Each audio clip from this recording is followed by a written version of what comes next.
بسم اللہ الرحمن الرحیم۔ سورۃ الکوثر قرآن مجید کی 108ویں سورت ہے جو کہ مکہ میں نازل ہوئی۔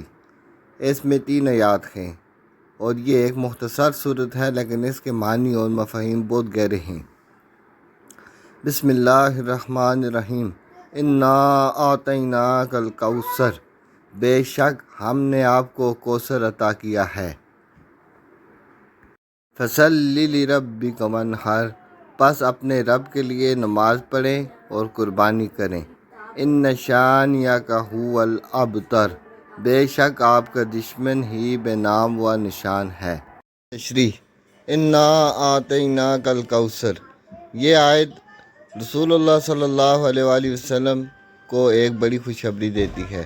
کوثر ایک عظیم نعمت کی علامت ہے جس کا مطلب ہے بے حد خیر و برکت۔ یہ ایک خصوصی نعمت ہے جو اللہ تعالیٰ نے اپنے نبی کریم صلی اللہ علیہ وآلہ وسلم کو عطا کی۔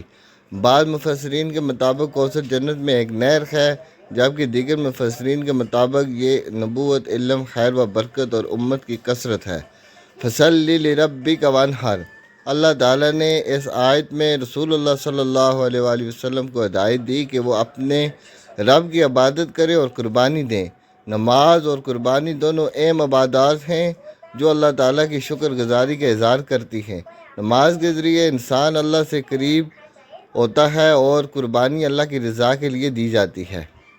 ان شانئک ھو الابتر، اللہ تعالیٰ نے اس آیت میں فرمایا کہ نبی کریم صلی اللہ علیہ وآلہ وسلم کے دشمن ہی بے نام و نشان اور مٹ جانے والے ہیں۔ ابتدائی دور میں نبی کریم صلی اللہ علیہ وآلہ وسلم کو کفار مکہ کی طرف سے بہت ہی مشکلات کا سامنا کرنا پڑا، لیکن اللہ نے وعدہ کیا کہ ان کے دشمن ناکام نامراد رہیں گے۔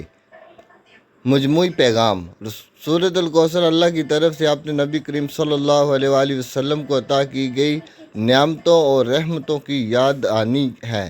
یہ سورت ہمیں بتاتی ہے کہ سچی کامیابی اور برکت اللہ کی طرف سے ہے اور نبی کریم صلی اللہ علیہ وآلہ وسلم کی پیروی کرنے والوں کے لیے یہ ایک عظیم بشارت ہے کہ وہ اللہ کے فضل و کرم سے مالا مال ہوں گے۔